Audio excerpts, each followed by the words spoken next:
Hey everybody, it is Cowboy here. We got Ben.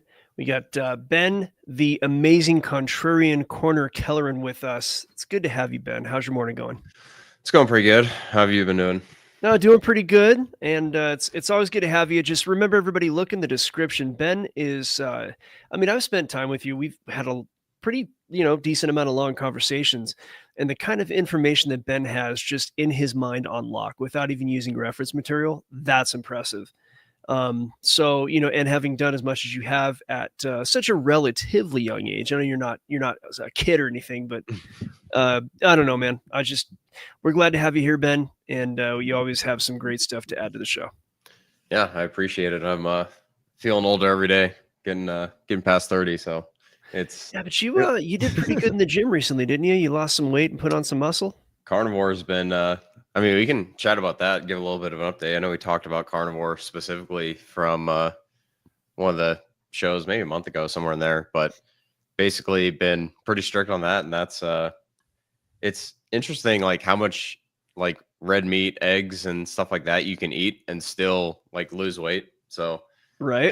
down to basically I think another 5 pounds from the last time we were talking about it. But like for anyone that is open to the idea of just eating a bunch of red meat, bunch of eggs, maybe some dairy, depending on what you want to have in there. But um, like you just have to get through the first week, and your body will adjust, and then after that, it like the weight will basically, if you're trying to lose weight, it'll basically melt off unless you're eating an insane amount of food. So it's pretty consistent. It's not all that hard to stick on a diet when it's not like a starvation diet at all, right? You're eating a bunch of steak and eggs and other stuff that I love to eat anyway. So it's it is interesting to kind of experiment with stuff like that, but definitely something I would recommend over like a starvation diet if you're trying to lose weight, where it's like, oh, you have to count calories, all this other stuff, all this other stuff, right? You don't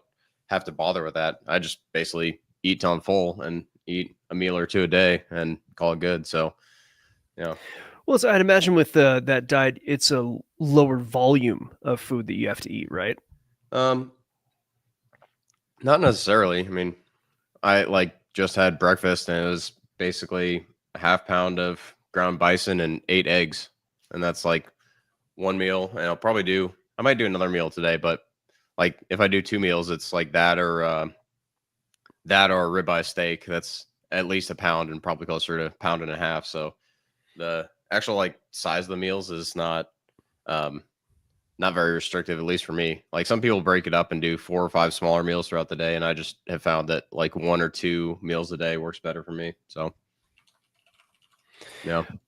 That's good. I mean, I've done a couple of different diets. I do. We were just talking about before we open the show. We need to get together for a cigar and perhaps a dram, and a dram, as they say in Scotland. Um, before I do the cleanse and all that. So the type of cleanse I do, the diet is like it's all about cleaning out the intestines. So there's it's fibrous, and then you don't eat meat for 10 days to give some organs a break, and then after that, you can add chicken, and then after 21 days, it's pretty much over, and you can eat all your regular stuff. But it's a little heavier on, it's whole food, vegetables. The first 10 days, if you're doing it old school, you don't even like all you eat are vegetables. And I tried that, and I could do that. Not that I can't, but oh my god, man, you're just so hungry all the time, and the reason you're hungry all the time is because your body's not used to eating that, and it's just meat is so much more nutrient dense, and that's why I thought perhaps going on a carnivore diet might mean that you don't have to eat as much food because meat is so nutrient dense.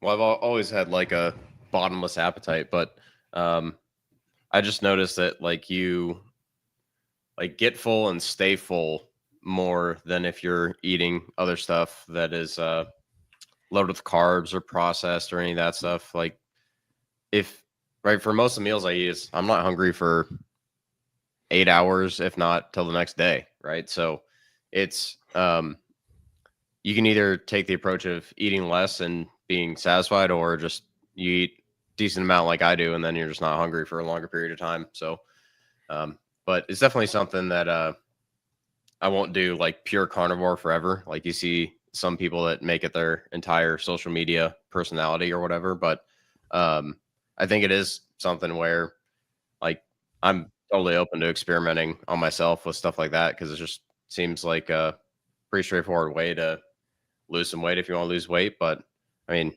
I'm down like 15 pounds in 2 months and probably, yeah, maybe a little bit more over the last like 3 and really started early August. So it happens pretty quick and it's not like you're, like extreme starvation diet. You're at 1,000 calories a day and still busting ass in the gym and losing a bunch of muscle and all this other stuff. But yeah, just kind of some worth thinking about before we get into some of the goings on in markets and whatnot. But yeah, I figured we could start with I'll share my screen here. Real quick, do you know if that throws you into ketosis? Yeah, as far as I know, basically if you're on pure carnivore, you're going to be in ketosis 24/7, and the thing that kicks you out of it is eating carbs or eating stuff like that. So the one thing I'll tell you that a nutritionalist did tell me is that ketosis is good for a short-term weight loss scenario, but I think it might be hard on some organs. So if you want more information on that,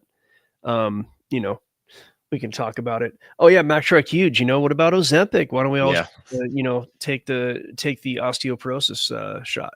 Yeah, I think the nature's Ozempic is basically a ribeye, but that's me.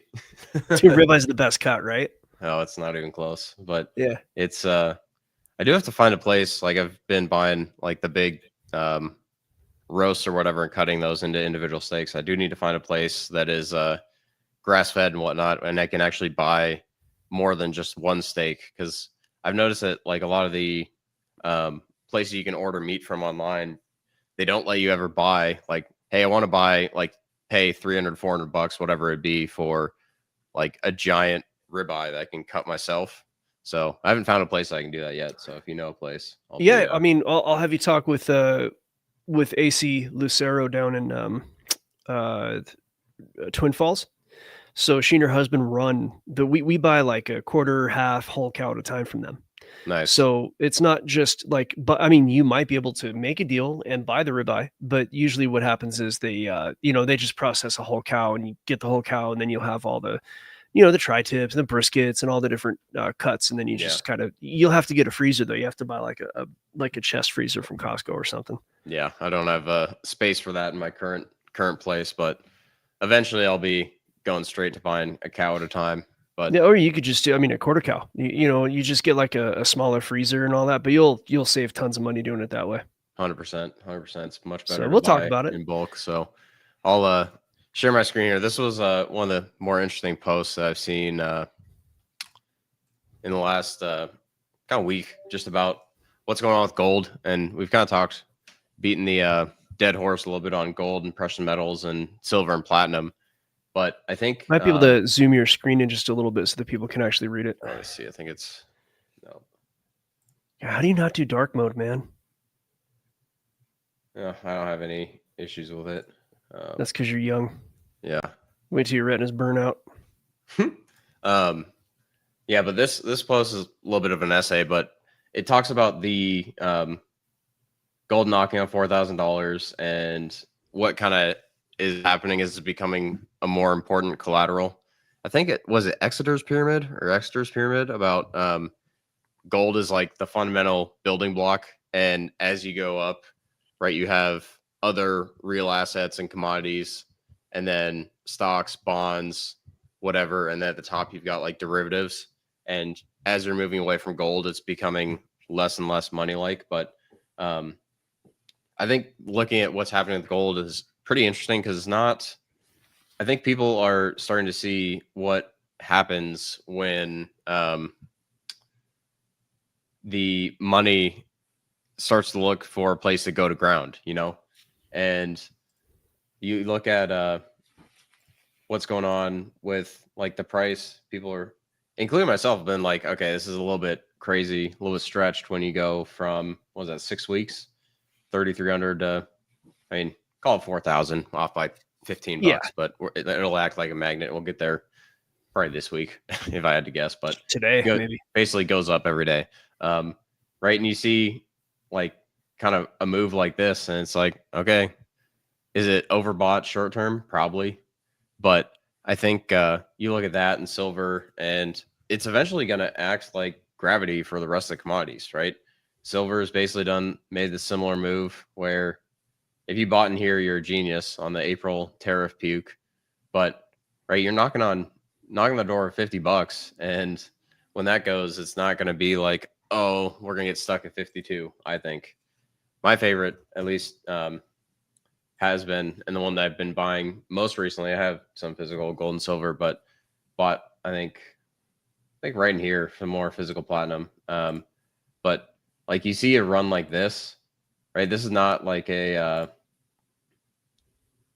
doesn't go back very far for platinum chart, but it's not a fake move that like you're gonna be stuck after that kind of breakout. So I just kind of figured it'd be interesting place to start, because the way I kind of look at what's happening is like markets keep doing weird things, melting up. You have the AI bubble that's like a lot of insider trading shenanigans and whatnot. And I don't know if you've seen some of the call option activity and stuff like AMD before they announced deals and some of that stuff. But this, for anyone that doesn't follow Cuppy, he writes, doesn't write all that often, but when he writes, it's definitely worth a read. He talked about like the what has happened with AI and kind of the circular economy it's created.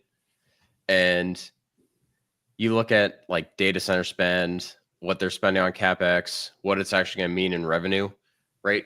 They're literally like all these companies are literally selling like nickels for $1, right? And they're trying to make it up on volume. Like that's what it's going to turn out to be. And when the money is continuing to flow into it, it's like, okay, they can keep doing that. And it might or might not be something that has a return in the future. But you look at the kind of revenue they would get to get, I'll just read this paragraph to explain why it's insane. So by my math, you need 160 billion of revenue at that 25% gross margin, which gives you 40 billion of gross margin. It's 40 billion of depreciation. Now, today, revenue is running at 15 to 20 billion. So you need revenue to grow 10 times just to cover the depreciation, except no one does anything to break even in business. For a new technology like this with huge obsolescence risk, what ROIC would you demand? Would you want 20%? That's still dilutive to the ROIC of most of the largest CapEx spenders. Even at that dilutive return on invested capital, you need 480 billion of AI revenue to hit your target return. And that's where I kind of look at this and it doesn't make any sense. This is where I think markets detach from the underlying fundamentals at times. And you wrote a follow-up. This came out, a couple days ago. And it's funny because he basically points out that no one in the entire ecosystem knows when the shit's going to hit the fan, basically. And you've got hedge fund guys, private equity guys, venture capital guys that are in some of these companies that have been like bubbling up, and they're trying to get out and get their liquidity before it all collapses, basically. And I don't think anyone really knows like when all this stuff gets solved or collapses. It gets solved at 11:30 p.m. tomorrow, because V told me. V, how you doing, bud? Hey, buddy. You know, it's pretty interesting, right? Yesterday I was walking my dog, and I was taking him to a park just to go throw the ball around with him. But I was listening to a podcast, and it was a military term that was said. It's called proximity blindness. It was like seeing the forest for the trees. Yes, correct. Because you're so close to a lot of these hedge fund guys, these quants and whatnot, they're just crunching data all day long. They're so close to everything that they're blind. They're blind to any sort of threats from without. I can talk to any quant, any person that runs a hedge fund. They have no fucking clue what a multipolar world is. They really don't. A lot of them have no idea. They're such experts at what they do on the day-to-day, right? They're just specialists, right? It's kind of like being I don't know. You know, there are certain animals that go extinct, like the saber-toothed tiger. Why do the saber-toothed cats go extinct? Well, They're specialists. They have these specialized tools to kill specific prey. Well, that's how these guys are in the financial world. They're so good at like tracking stocks and this, that, and the other, and all these other things. They don't know the greater system at work and how that greater system and all the grift and graft and fraud that underlies it is affected by geopolitical events. They don't fully comprehend that. That's why the best of them could write books and think they can grasp what's going on geopolitically and wind up losing it and not getting it correct. Proximity blindness. Yeah. No, I think the thing too is like people have made comparisons to railroads, and I think the actual spend is in a similar ballpark as far as like size of the economy. Yeah. The thing is though, like railroads are like, or were and still are like a foundational part of the economy. And back then it was even more important, but you look at what happened after that build out, it's like, yeah, like was there a bubble in railroad stocks at the time? Sure. But you look where it led. People like the investors were sizing up that this is going to be transformational. It's just the valuations mattered. And the multiplier effect that he kind of talks about a little bit is massive, right? It's not. So is AI that kind of foundational technology? I don't really think so. I think it's kind of a better version of Google that replaces or changes how that works. And it might have certain functions, but is it going to be a complete game changer? Like, I don't really think so. I was in a conversation with some decently high level guys yesterday talking about this very thing. And one of them is there's a couple of guys that were in like cybersecurity, pretty high level jobs in that, making $500,000 a year.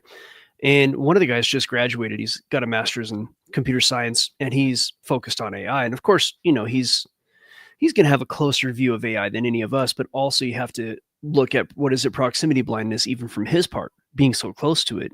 So of course he's going to be pro AI. I think it's a net positive. Whether or not it's going to be as, big of an innovation as railroads, I think time will tell.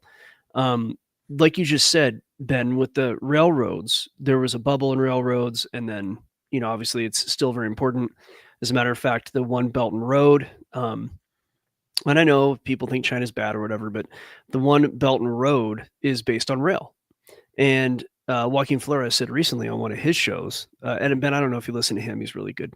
But like moving to the One Belt and Road, it's moving from like 16th century tech to 19th century tech, going from boats to railroads, right?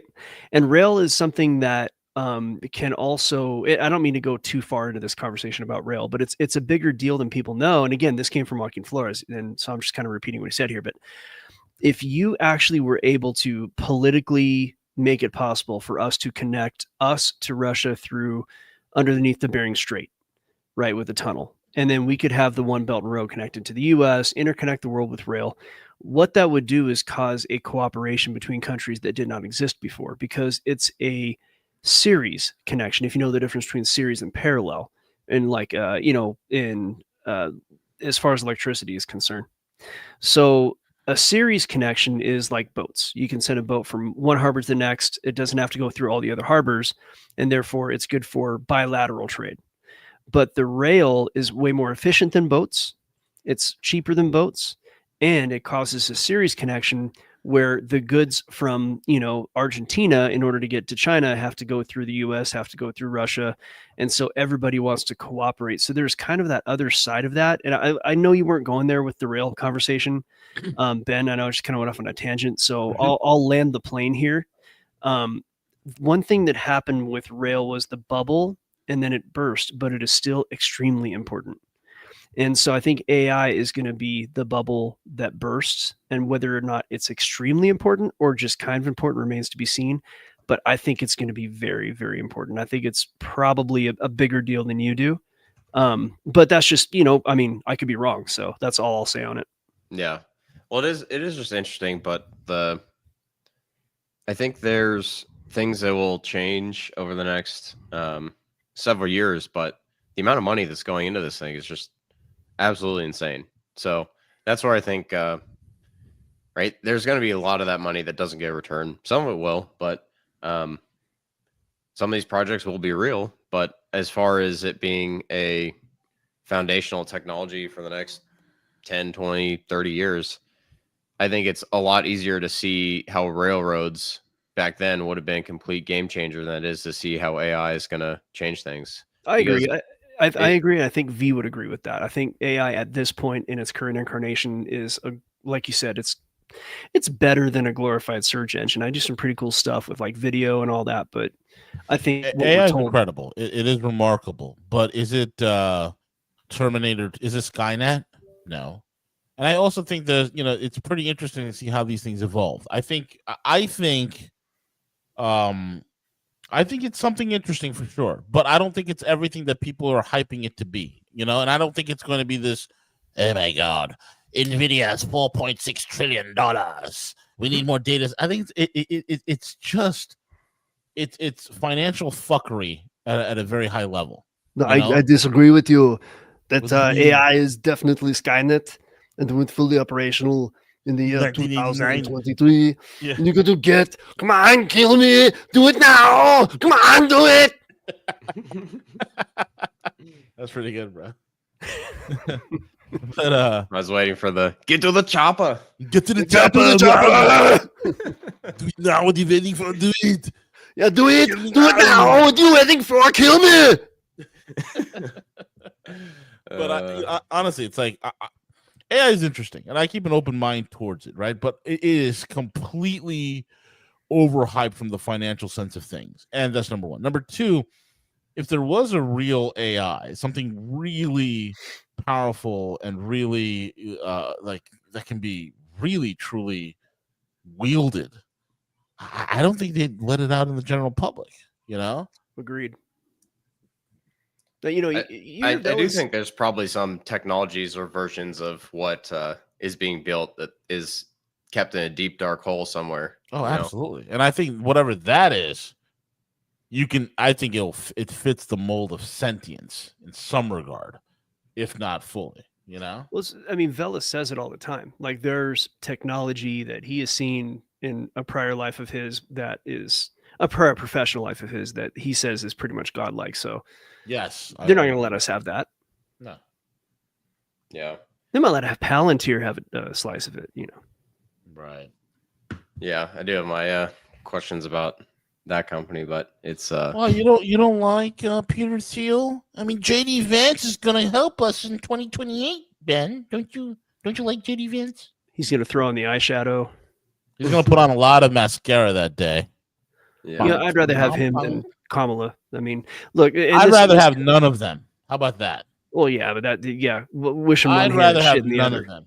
It's. Do you want to be like Kamala? I'd rather have Kamala. You know what? Because then you could actually see the threat. I mean, It's pretty damn obvious. I'd rather have Vance, but I mean, I don't think. Look, I'll put it to you this way: like, we'd rather have none of them. But what did your mentor say about wishing him one hand?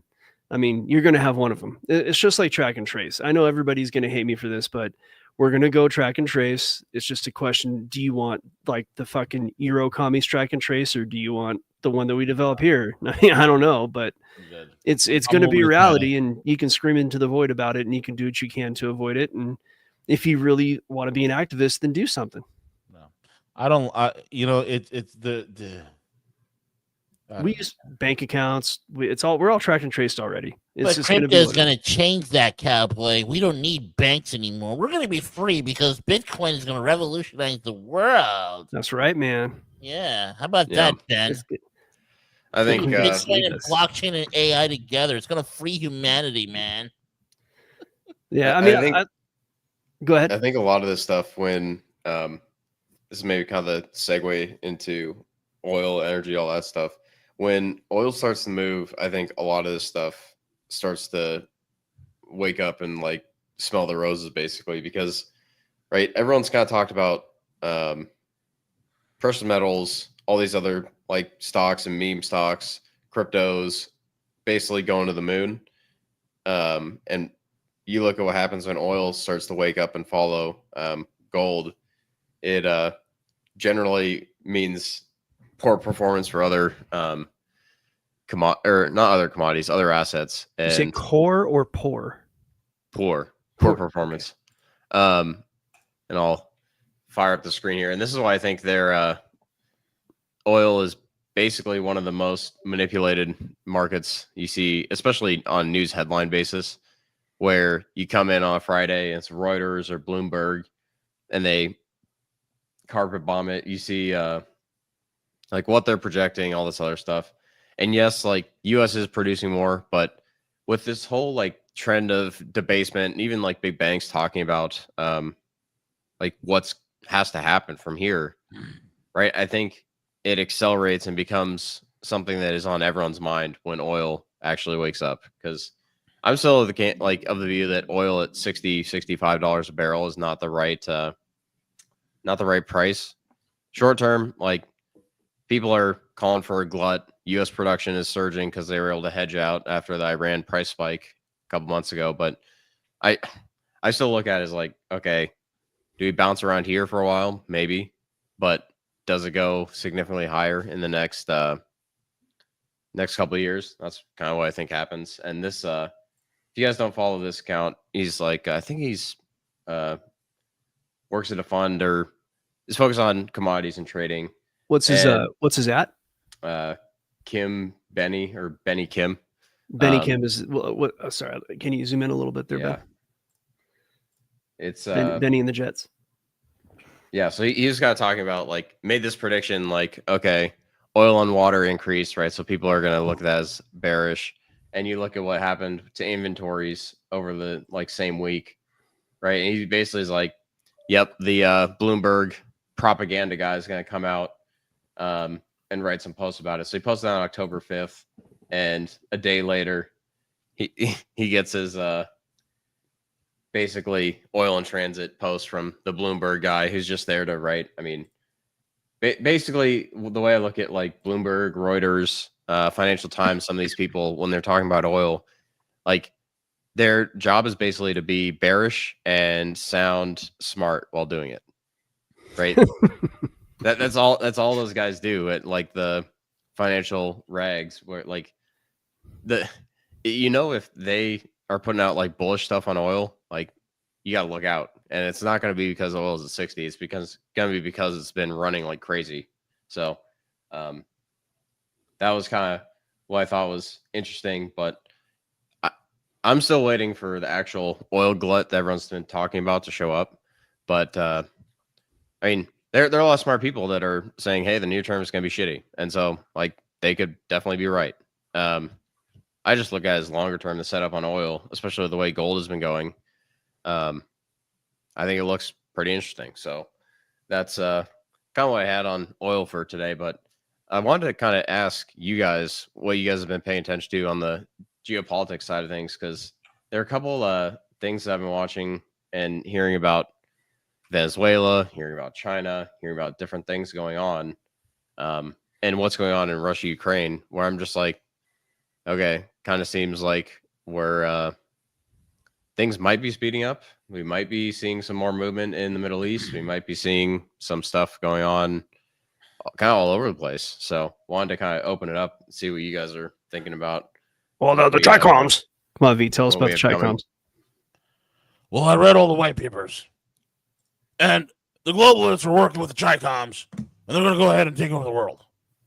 Now, I got to close down Infowars.com, but, Palantir is going to save us. There's still a plan. You forgot the supplement stack ads. Super male vitality, folks. We got nature's selenium, folks. I mean, we like to bag on him, but to tell you the truth, that Alex was a big part of my waking up process. It's just Alex is the gateway drug to all of this stuff, man. yeah, it's just the insanity. I can't hang with the insanity for too long. But he's said a lot of things that came true. Credit where credit's due. I mean, yeah, V. Those are some good questions. I mean, and again, hopefully V, you can get Tom Luongo on the show to give us the other side of the question, because if you're looking at things from a non-white hat perspective, I mean, it kind of looks like Trump is willing to go ahead and give Ukraine tomahawks and go fight Russia. But the reality is that there's no way to win a fight with Russia, even Russia alone. But Marty Armstrong said it just a few days ago, and he says it consistently, is that, and he's talked to people from China who have said, listen, or actually I should say, he has overheard someone in the room saying that we won't let Russia fall because we'd be next. Yeah, the Chinese have said that publicly. Yeah. So even Sergei Lavrov has said that like 2 years ago. Yeah. What's his name? Martin Armstrong is definitely. If you notice, right? If you notice the whole Asia pivot bullshit that the U.S. was doing, and all of a sudden China had that military parade, and literally like 2 days later, the U.S. like, yeah, we're not going to no longer, focus on China. We're gonna, look at the Western Hemisphere again. And the complete shit. You're not hearing shit about China anymore. South China Seas. You're not hearing anything about Taiwan. That all went away. It just goes to show you it was a bit of a show anyway. Yeah. I mean, we have way too much business with. If we were to fight China over Taiwan, we would lose our access to strategic metals, pharmaceuticals. Like, our country would collapse if we did anything. Like, so many key things come from China that we need in our economy that if you want to say it this way, they're holding us hostage. If you want to say it another way, that China depends on us, we depend on them. I think China would have a better chance of going it on their own without us than we would without them, because of the transfer of goods back and forth and money. So yeah, as far as Russia's concerned, I would hope that whatever Trump is saying is kayfabe. I mean, if you read between the lines, Trump seems to be saying this is Europe's problem. But the problem is that we're not going to get out of that unless we get out of NATO. If Europe just, tries to do something to Russia while we're still in NATO, then that's going to be a big problem for us because of Article 5. So I don't know where are you on that whole thing? With Article 5 and, attacking Russia and the Europeans. I don't think we want any smoke with the Russians. I don't think we do. And I think it's my biggest thing is our link that we have with Israel is a big problem. And it's ineviscerable. Yeah, we can't get rid of them. No, it's a tumor that has grown so big and so vast that to try to excise it will kill us in the process. But at the same time, it's like, somebody postulated, imagine if, and I think it was Larry Wilkerson who said this, imagine if we kind of had a backdoor deal with the Iranians, where we allowed them to just turn Israel into a smoldering ruin, and they'd be like, oh, look, we just got rid of the very key people that have been bothered, that have been a trouble to both of us. Now let's negotiate. You know how much money we could make if we got rid of that one nation? You ever think about that? Yeah, they're stonewalling us from holy shit, man, participating with the rest of the world. Yeah. If we can get rid of them, the amount of wealth that we can generate as a nation. Oh my God, the amount of business. And, for just whoever's listening, like we say, get rid of them, we mean end the association with them. We're not talking about final solutions. No. Jews are seriously fine. Like, it's the Zionists with which we have a problem. I don't like the Talmudist, Babylonian, Kabbalistic Zionists. I have a problem with them. It's a death cult. You guys were talking about China. It reminded me of this thing that I saw about, like, we should have basically bring in the Chinese to rebuild the bridge in Baltimore. Yeah, that's the progress we've made over the last 18 months rebuilding. So, well, have you looked at their new greatest railroad station in China? I've seen some of the pictures. It's insane, and they actually used. You gonna bring it up, V? Yeah, bring it up, man. Holy shit. So one of the things about this is that, first of all, it looks like it's from the damn future. But secondly, they used AI for a lot of the building. So they were able to build it really fast and very, very efficiently, as far as like China New Rail Station. Yeah, here, I got it. All right, yeah. And so, like, the placement of a lot of the, like a lot of the construction was done with AI and robotics. And it was done very precisely. Yeah, look at this shit. Holy see if you can expand that screen. Expand that out, man. Yeah, there you go. Look at that. Wow. They steal our technology and they build these things. Yeah, that's what it is. These Yes, damn they communists. took Look at our those technology. communists.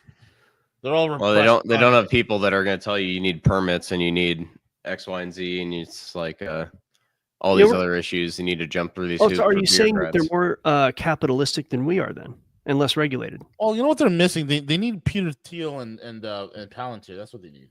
No, if No. these guys, if it's true, and I didn't know that, Ben, if it's true that they don't need the permitting and they can do all that work without having to go through a bunch of regulation, I thought they were communist. I thought it was highly regulated over there, and there were too many rules to get anything done. That's the thing about the U.S. is like, I think we could do a lot of this stuff.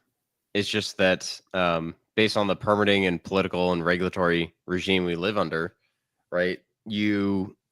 I'm not sure we could rebuild like the current infrastructure that we have today. And like if we had to start from scratch, right, it would be something where it's like, oh, you have to do this environmental review. You have to make sure that the spotted owl or whatever is not endangered by like building a highway or it's all just part of the fucking grift. It's all part of the. This is what happens when you let certain people have any amount of power and control and ability to dictate what's going on. And So bureaucracy is the end result of like democracy. So it's just you end up with, or maybe it's of republicanism. It's the shittiest, best. What do they say? Democracy or republicanism is like the worst, best system that we have, or something along those lines. But yeah, what is it? Why is China? How does China treat their capital versus their government? I don't know these terms. Can you say it out? I'm sorry, I just had a message come through. Repeat that again, please. You were saying that the way that China treats like capital versus government, and those. Yeah. Capital is basically for the people. That it's for the public good, and you see a lot of that reinvestment going back into public works and alleviation of poverty and all these other things. Us, it's like no, it's only for those who have access to it. Well, it seems that a lot of, if you look at, go to a hospital without insurance, or like let's just say your insurance lapsed, and a $400 appointment where you don't even see a doctor and they just do an imaging. It's like $50 if they find out you don't have insurance. That's like the real price. So that extra $350 goes to a bunch of middlemen and sole source contractors. So what we have here in this country is grift nonstop. So all of that to say, like, I don't know what system's better, but it seems to me that the bureaucracy here is just starving us to death. And we could have done so much, but over there in China, they're supposedly communist. Look what they're able to build. Yep. Now they got track and trace there, Europest track and trace. Everybody's going to have track and trace. You have to deal with that. We have it now. We just don't know it. So I don't know, man. I don't know what system's better. I know people who I personally know people who live in China and love it. So exactly. Same. I don't know. Well, man. I think that's the thing that's interesting is like people like say they want certain things and they want freedom and all this other stuff. I would rather live in a functional society with like if someone's in charge that actually has the best interests of the country and the people in mind, right? I think that's where the disconnect is people like look at how horrible it'd be to like be ruled or governed by the current crop of parasites if they had some of these tools of complete control and lockdown. But if it was someone that actually had the best interest of the country and the people in mind, right, which I think is probably the case in China, right? I don't think you have massive unrest that comes from a greater degree of control, right? And I think that'll be a different threshold for different people groups because people are different. But right, seems like the Chinese have a functioning society and they're not dealing with a bunch of immigration from mysterious places that have no business, people that have no business being there, right? Yeah. And I think that's kind of the thing is if you have what's the phrase called? It's not will the people, mandate of heaven, right? If you have the mandate of heaven, basically exactly. that the people like look at you as, hey, like you're doing the right things for the right reasons, right? You're going to have more leash from your people to do things that other societies and other different people groups look at and say, hey, like that would be a nightmare, right? If you had a Chinese system of control in the hands of European bureaucrats or certain groups in the US, right? That'd be a disaster, right? But if it's something where the people actually have the best interest of the country in mind, right? I think that's a different mindset. Right. So Yeah, I mean, so in this, is it kind of lending to your strongman theory, Ben? I mean, I think if we get a Caesar figure, he'll be able to get away with a lot more than people think is possible. Because it's basically, I think we're going to go from somewhere like a system where people are so focused nowadays on what is legal versus what is right. And I think we're going to go back to a system where like we're focused on, hey, is this right or wrong? Not, is it legal or illegal? Right. And it's going to be something where I think the Caesar figure or whatever you want to call it is going to be, he's going to have more power and influence and more ability to do certain things that people would look at today and say, oh, that's not in the Constitution. That's illegal. It's like, look, I don't really.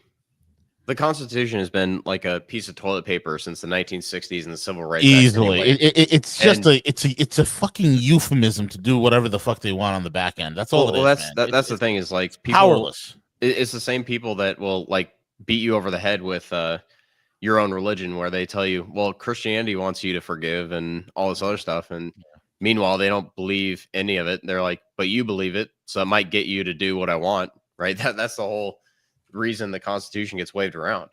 And I think when you see some of the things going on nowadays, I think if you have a Caesar figure that is actually after fixing the problems, I think there's a very high likelihood that there are things that he will do that people like would think are unrealistic or illegal in the current system. But is he doing the right thing? I mean, if it's in the best interest of the country, right? Oh, I know some very smart people who a lot of them have said that at this point, a benevolent dictator is pretty much the only thing that can drag us out.